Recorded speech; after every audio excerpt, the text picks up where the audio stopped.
اللهم صل وسلم عليك يا حبيبي يا رسول الله. حبايبي، قبل ما نبدأ الفيديو بتاعنا النهاردة هنصلي على الرسول عليه أفضل الصلاة والسلام. هنعمل ايه على الغدا مع بعض؟ معانا حلة على النار، حطينا فيها مية غليت زي ما احنا شايفين بالشكل ده. معانا فرخة بلدي،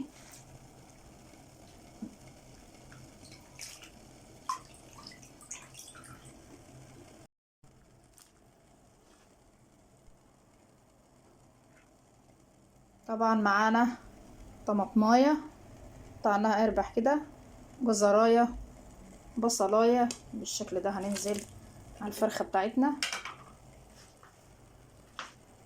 التوابل بتاعتنا طبعا كمون، كزبرة ناعمة، فلفل اسمر، 7 بهارات، ورق لورا اهو بالشكل ده كده.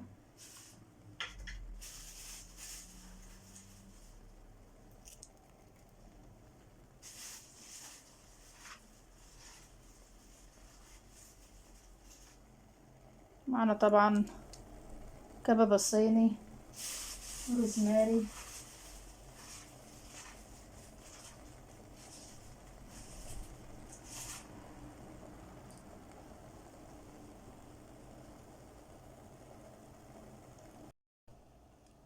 طبعا يا جماعة. وضفنا بشرنا بشرة جوز الطيب، هغطي عليهم كده ان شاء الله يغلوا غلوة، وهنهدي عليهم النار. طبعا هنعمل مع الفرخة دي رز معمر.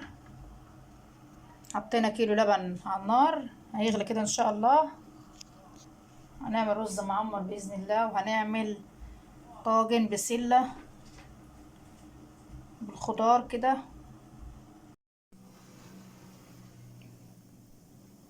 هنحط يا جماعة صينية رز كده في الفرن مع جنب الفرخة.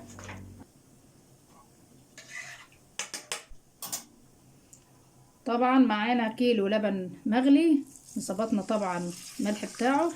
هننزل على صينية الرز بتاعتنا كده بالشكل ده.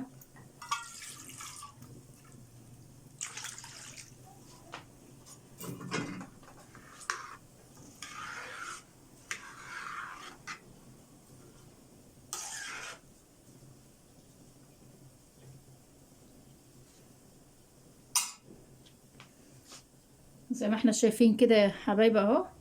هندخلها الفرن. طبعا احنا مسخنين الفرن بتاعنا من 10 دقايق كده. والفرخة بتاعتنا يا جماعة زي ما احنا شايفين كده داخلة على السوا. طبعا نهدي على النار خالص مع نفسها كده. خلاص كده هنعمل شوية خضار كده. هنعمل يا جماعة كده حبة خضار مع بعض. طبعا معانا بسلة وبطاطس، ومعانا جزر وكوسة. هنقطعهم كده مع بعض. هنقطع الخضار كله كده ان شاء الله مع بعض، وهنرجع لكم تاني.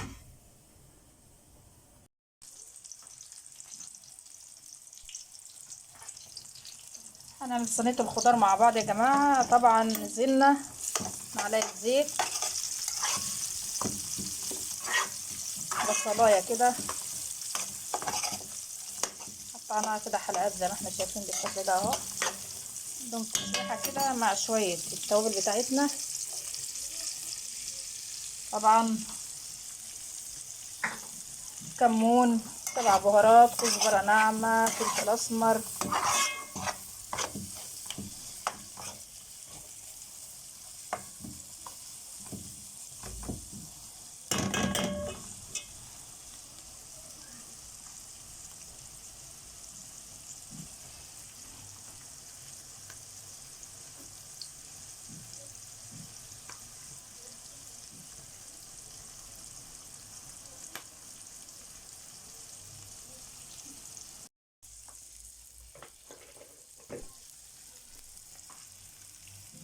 طبعا هننزل بالخضار بتاعنا. الخضار بتاعنا عبارة عن كوسة وجزر وبطاطس وبسلة.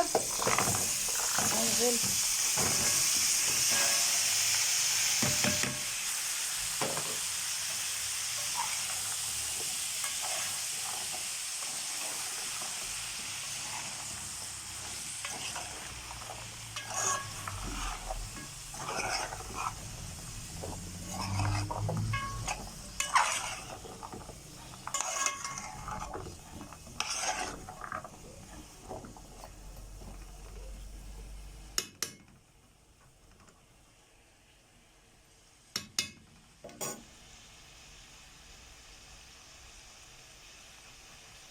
طبعا هنشوح الخضار بتاعنا كده، نديه تشويحه كده مع البصل لحد ما الخضار يدبل معانا. وبعد كده هننزل عليه بالطماطم والثوم.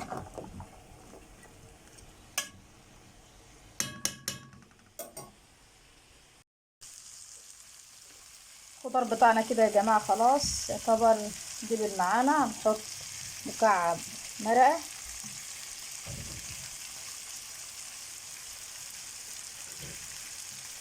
وطبعا معانا حلقات من الطماطم.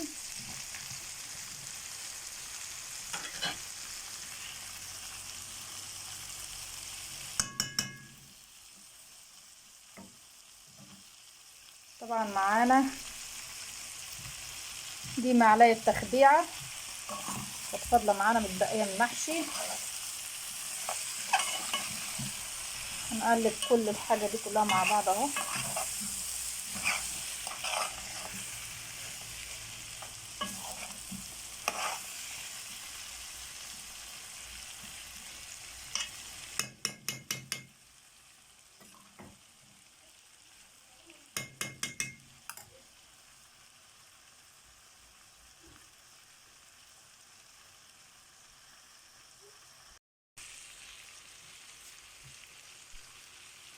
نزود شوربه يا جماعه، الشوربه بتاعت الفراخ بتاعتنا اللي احنا لسه مسوينها كده مع بعض.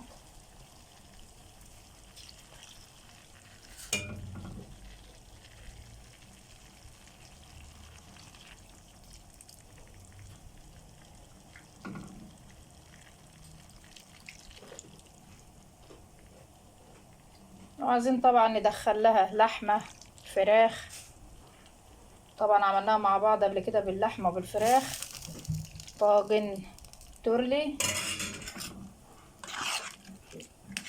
طبعا احنا المره دي الفراخ معانا بلدي فسلقينها كده.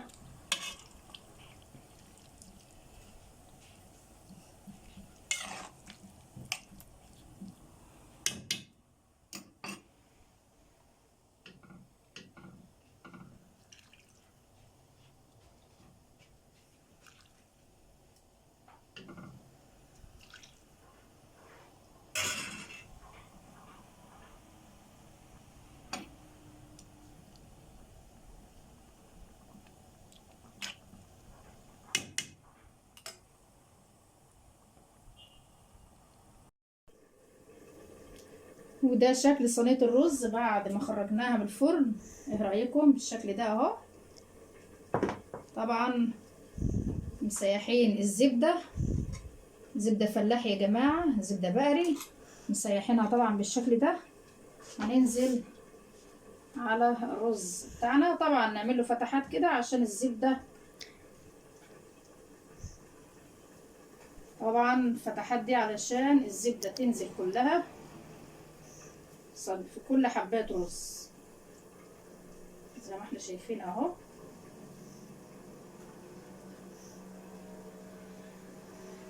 عليكم هندخلها الفرن كمان مرة لمدة ربع ساعة كده، هتشوفوها ان شاء الله بعد ما تخرج من الفرن. ايه رأيكم يا جماعة في صينية الخضار بتاعتنا؟ ما شاء الله بتغلى اهي، داخلة على سوا. 5 دقايق كده ان شاء الله هندخلها مع الرز في الفرن تاخد وش وتشمع معانا. معانا يا حبايبي كده حبة خلطة محشي متبقيين معانا كده كام صبح كده كوسة، قرنين فلفل، هنحشيهم طبعا يعني على قد شوية الخلطة كده.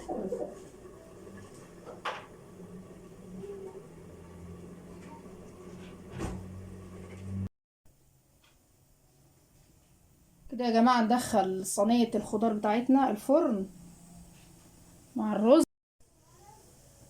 طبعا يا جماعة شوية المحشي شوية الخلطة حشو معانا، شوية الكوسة والفلفل دول هنزودهم معانا الشوربة بتاعتنا بالشكل ده كده اهو.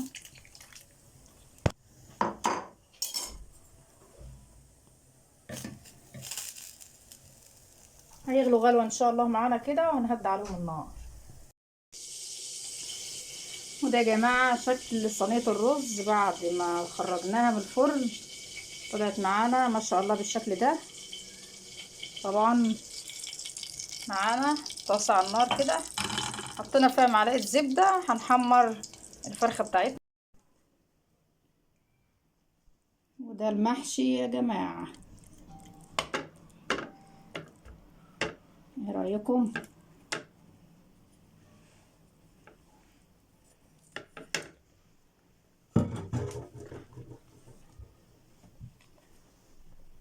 حاجة كده ايه.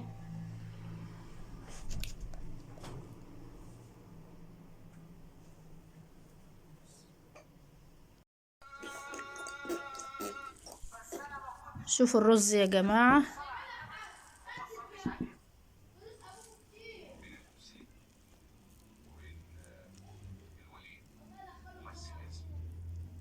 ايه رأيكم؟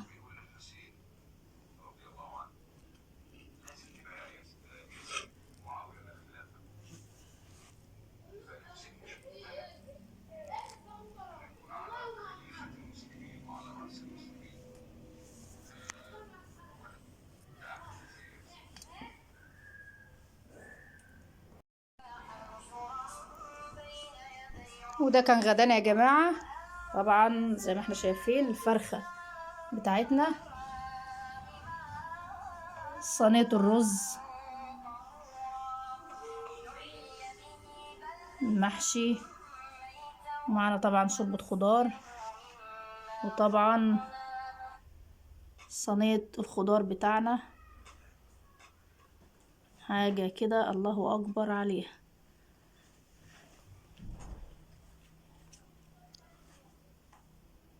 يا ريت ما تنسوناش في اللايك والاشتراك، والسلام عليكم ورحمة الله وبركاته.